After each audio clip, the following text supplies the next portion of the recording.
ہم سب لوگوں کو الا ماشاءاللہ آج کل فیمس ہونے کا شوق لگ گیا ہے، مشہور ہونا چاہتے ہیں،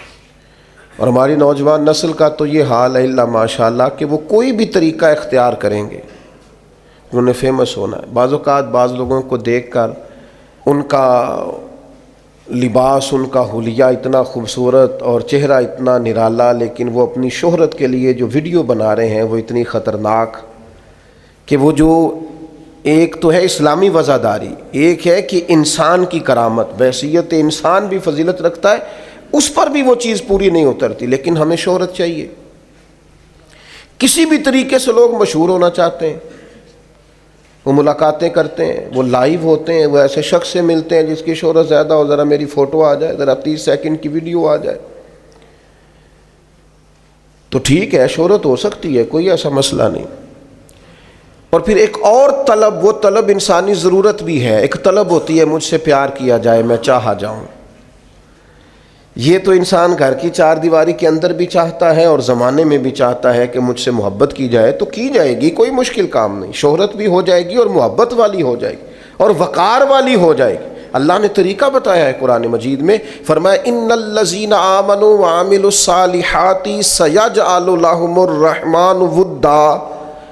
بے شک وہ لوگ جو ایمان لائے اور جنہوں نے نیک اعمال کیے، رحمان لوگوں کے دلوں میں ان کی محبت پیدا فرما دے گا۔ آپ پیارے ہو جائیں گے، لوگ آپ سے محبت کریں گے۔ لیکن اگر آپ یہ چاہیں کہ میں اللہ کا نافرمان رہوں اور لوگ میرے فرما بردار رہیں، یہ کیسے ہو سکتا ہے؟ جب تو اللہ کی نافرمانی کرتا ہے نا،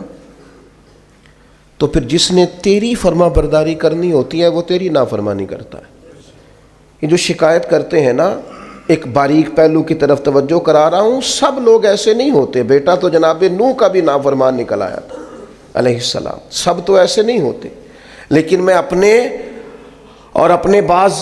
دوستوں کی تربیت کے لیے بات عرض کرتا ہوں کہ یہ جو ہم کہتے ہیں میری اولاد بھی نافرمان ہو گئی اور شاگرد بھی نافرمان ہو گئے اور جن کو میرے ماتحت بات ماننا چاہیے تھی وہ بھی نافرمان ہو گئے، تو ایک باریک بات پر غور کریں۔ فرماتے ہیں جب تو اللہ کا نافرمان ہے تو پھر جنہوں نے تیری فرما برداری کرنی تھی وہ تیرے نافرمان ہو گئے۔ حضرت عبداللہ ابن مبارک رحمۃ اللہ علیہ گھوڑے پہ سوار ہوئے تھے، آپ کا گھوڑا ہمیشہ آپ کو سواری کراتا تھا، سفر کرتا تھا، لیکن اس نے آج کچھ ضد کی، کچھ تکلیف پہنچائی، تو حضرت عبداللہ ابن مبارک نیچے اترے، توبہ کے نفل پڑھے، رو پڑے۔ حضور کیا ہوا؟ فرمانے لگے مجھے لگتا ہے آج مجھ سے میرے رب کی کوئی نافرمانی ہو گئی،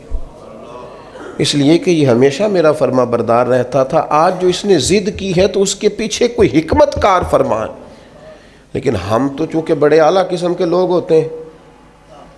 ہم کہتے ہیں یاد نہیں کبھی کسی کا دل دکھایا ہو، اور ساری زندگی کی تکلیف تو کبھی کسی کو نہیں دی، میں تو بڑا ہی اچھا تھا، یہ بچے پتہ نہیں کس پہ چلے گئے۔ اور نہیں بھائی، آپ اپنے حق میں دلائل دینے کی بجائے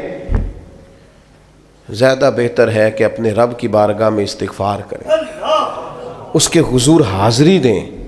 آپ اللہ تعالیٰ کی بارگاہ کے اندر اپنے آپ کو جھکائیں اور دیکھیں کہ کہاں آپ سے غلطی رہ گئی ہے اللہ کی نافرمانی میں۔ جو ہم کسی طرف چلے جاتے ہیں نا، جی میری تربیت میں کیا کمی رہ گئی، بھی آپ کی تربیت ٹھیک ہے، آپ نے رزق حلال کمایا وہ ٹھیک ہے، لیکن کسی جگہ آپ نے رب کی نافرمانی کی جس کا نتیجہ اس صورت میں سامنے آیا۔ میں کہہ چکا ہوں سب کے لیے نہیں، لیکن میری طرح کے گناہگاروں کو بہرحال اس پر غور کرنے کی ضرورت ہے، وہ اس پر توجہ کریں۔